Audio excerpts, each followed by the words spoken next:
Hey everybody, it's Mike over here at Mike's Custom Works, and we are back at the 1986 M1008. And so far she has been a little bit of a hassle right now. I got a couple weird miscellaneous things going on with it. One issue I had was the hood. I just readjusted it. Now the hood's sitting a little higher on this side. I'm not really concerned about it right now. I could always adjust it later on.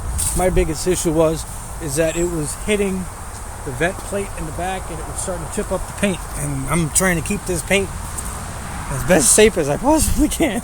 My other issue I'm having currently, and I know it's an adjustment issue, if you look at the door when it goes to close, it's hitting the fender, right?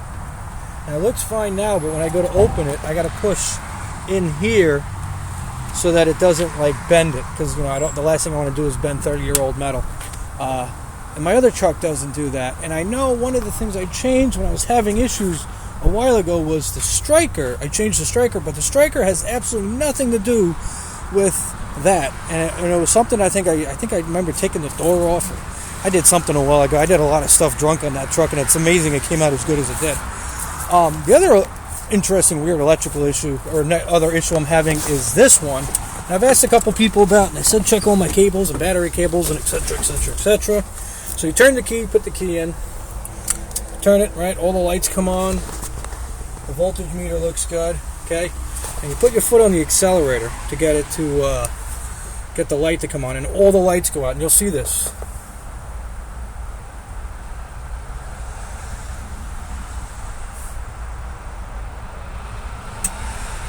Okay, oh, I'm going to get lucky. Okay, it does that, does this click, right? All the lights go out.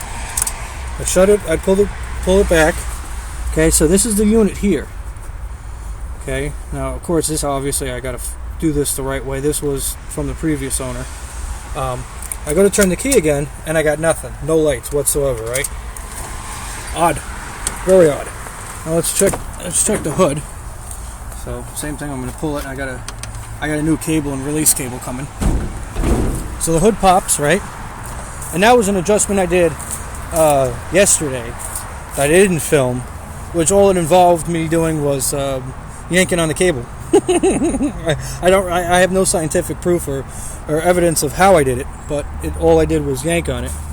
And I want to see if I could just pull this now.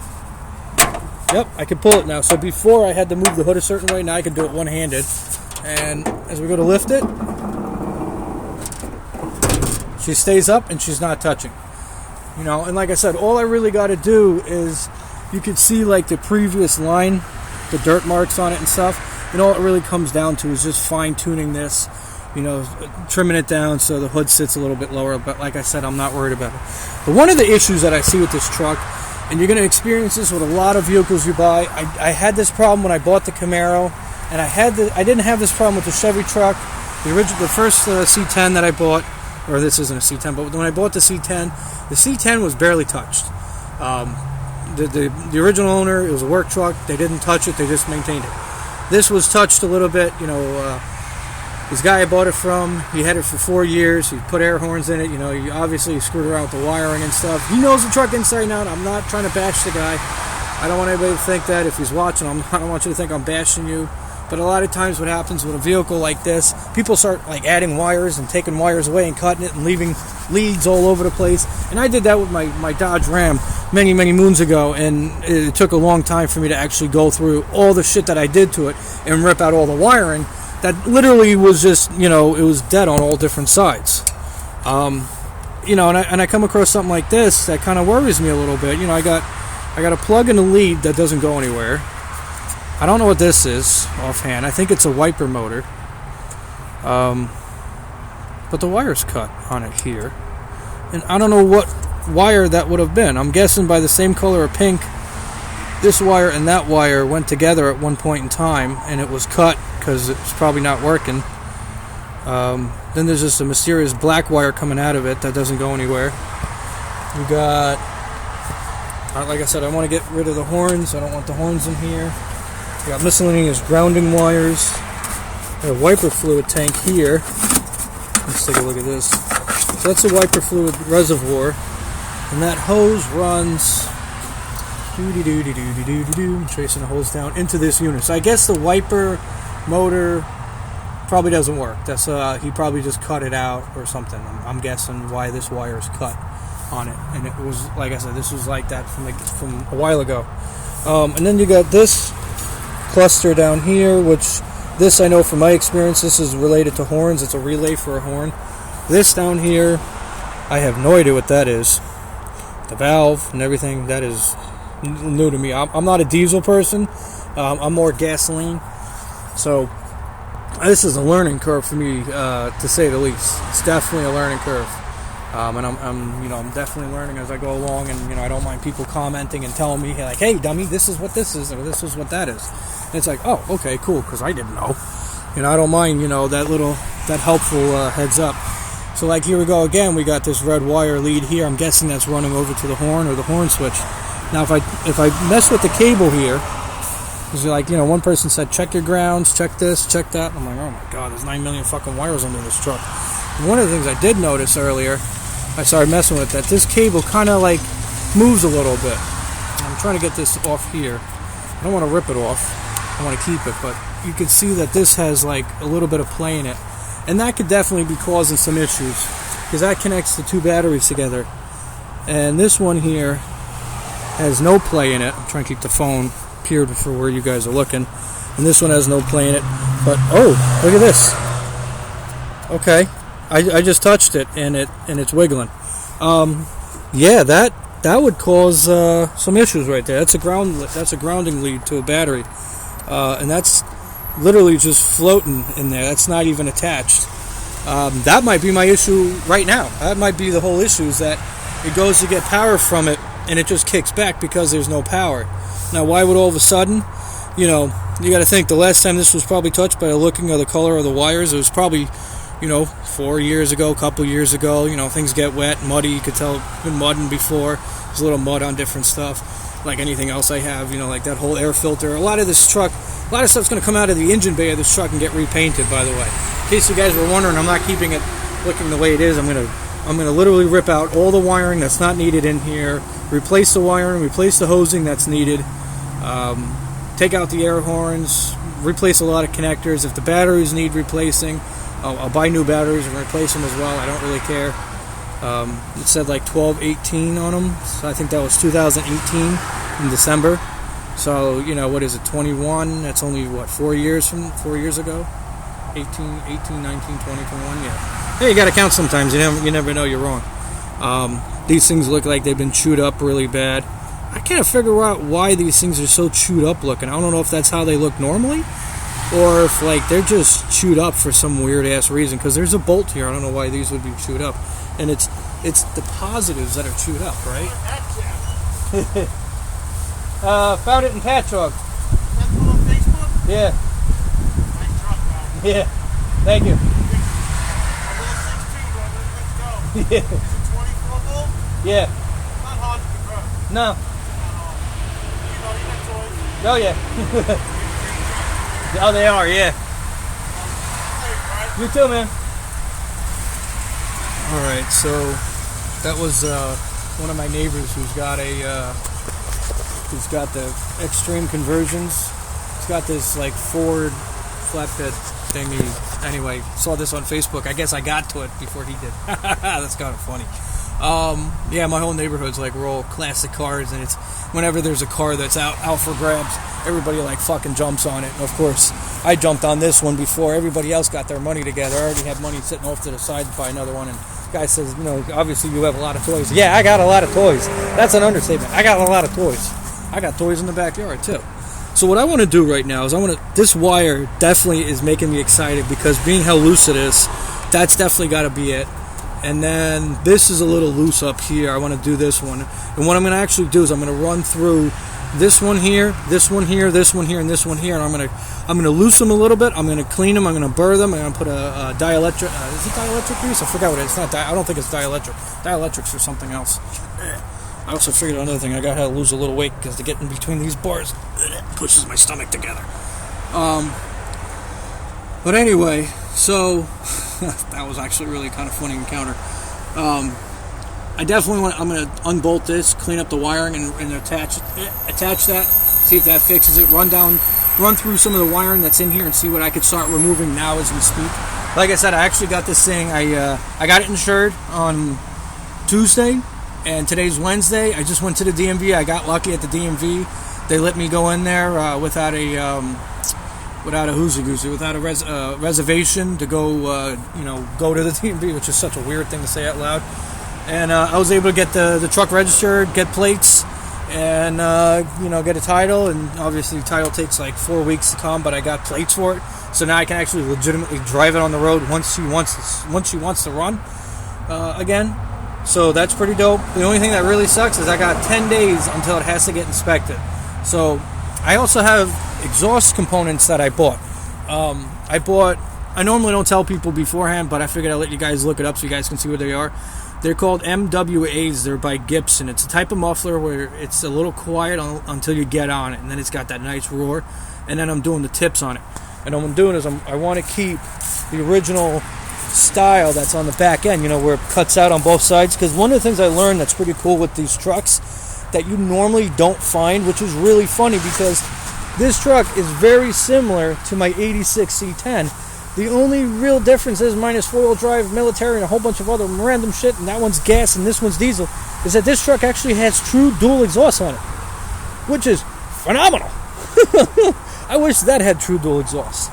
And the true dual exhaust on that one is a bitch because I have a 48-gallon fuel tank that's, the whole back end of the truck, basically. Had to put a modified tank and then wanted to do true dual exhaust later on and found out I couldn't do it because of my stupid ass giant ass fuel tank that I bought. But so what's cool with this thing with true dual exhaust system, which for anybody who doesn't know what a true dual is, it's when there's a pipe that comes from the header and it goes straight to wherever it exits. It doesn't have a cross member. It doesn't go into a wide pipe and come out in one pipe. I see a lot of guys take the true duals and they put it into one pipe, which to me is such ass backwards thinking because I remember growing up as a kid, it was like cherry bomb. If you had them, or you didn't have them, or you knew somebody who had them, you wish you had them. And I always wanted a vehicle with true dual exhaust. It is like one of the sickest fucking things I have. Pardon my French. But anyway, so I'm going to run the pipes exactly the same way. The only difference is that I'm going to have the two. Obviously, you need two of everything because it's true dual, so I need two mufflers. I'm putting tips on it.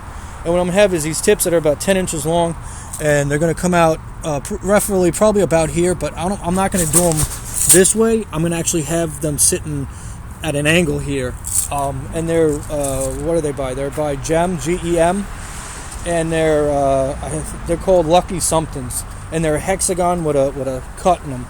So that's going to be cool, and they're black and they're flat painted, so those sticking off to the side with the two MWAs from Gibson. This thing's going to sound nice, it's going to look nice. One of the other things I wanted to touch base on is, and it's driving me nuts, and it's probably driving a few of you nuts, is the chrome trim on this lens cover. I mean, the chrome trim on this is driving me nuts because it just doesn't match the truck. So what I'm going to end up doing as well is I'm going to start messing around with this truck even more, because I got a short window and I'm only really trying to focus on things that matter, is I'm going to end up painting this black. I'm going to paint these like a flat black, sand them down, and I'm going to do a flat black paint on them so that they just fit like the rest of the look of the truck, because that chrome it sticks out too much to me and it like bothers me. I can't stand it.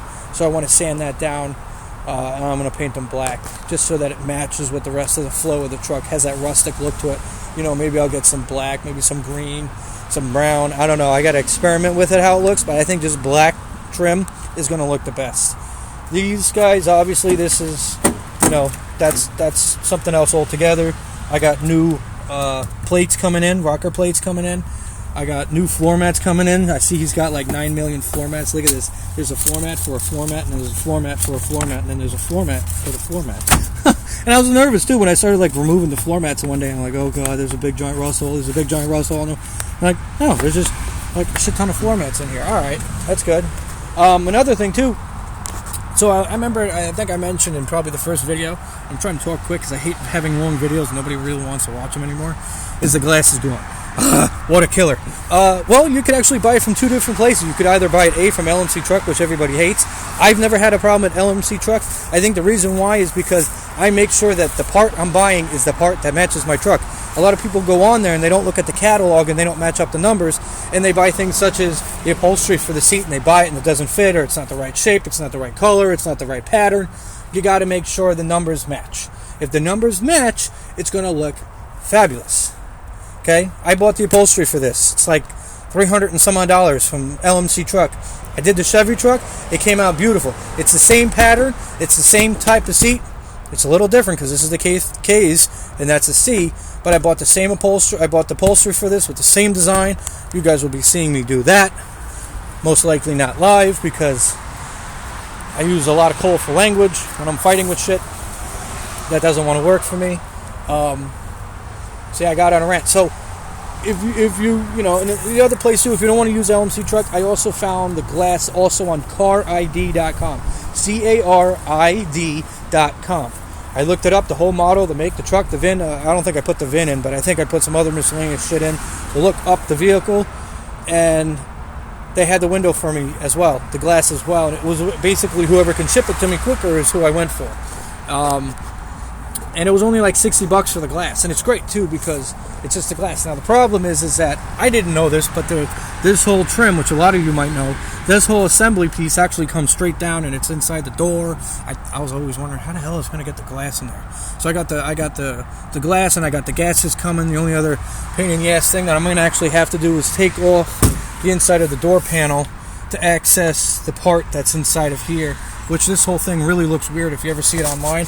It's got this whole shape and it's got like this weird long rod. It's not for shipment. That's the part that's inside the door, which is really weird because I thought this was just somehow magically placed in here. I didn't think this had like this whole big giant bracket system on it that made it look really strange. But anyway, guys, I'm going to start messing around with those wires and stuff. Hopefully I can get this thing to fire up. If I do, there will be another short video of me telling you exactly what happened. Maybe you guys are experiencing the same issue. If I don't get any luck with it, then there won't be a video, and I'll just possibly just leave it for the shop to do in 10 days, unless in 9 days somebody comments, posts something, or I just have like a strange epiphany in the middle of the night. I go out there and do something, and I wake up all my neighbors, and then there'll be a video of explaining how I did that. But I think it's got to definitely do between that loose wiring, things are a little corroded, and I mean that loose plug, and then this is definitely like, it's just it could be just missing the connection just enough. So anyway, guys, hopefully you'll see me in another video today. If not, then whenever the hell else I decide to shoot a video about something I discovered. Oh, and then all the parts and miscellaneous stuff, I'm not going to do that until the truck's back from the shop, it's inspected, it's running, and then I can, you know, start going down the list of things that need to get switched and changed. Obviously the rims, I'm going to hunt down either they were black or green. I can't tell which one they were. I think they might have just been green, and the green is over the black, or the black's over the green. I'm not really sure, but the rims are going to get redone on this truck as well. So at least I get something paint related. And then obviously all the rust and stuff that's in miscellaneous spots is going to get redone.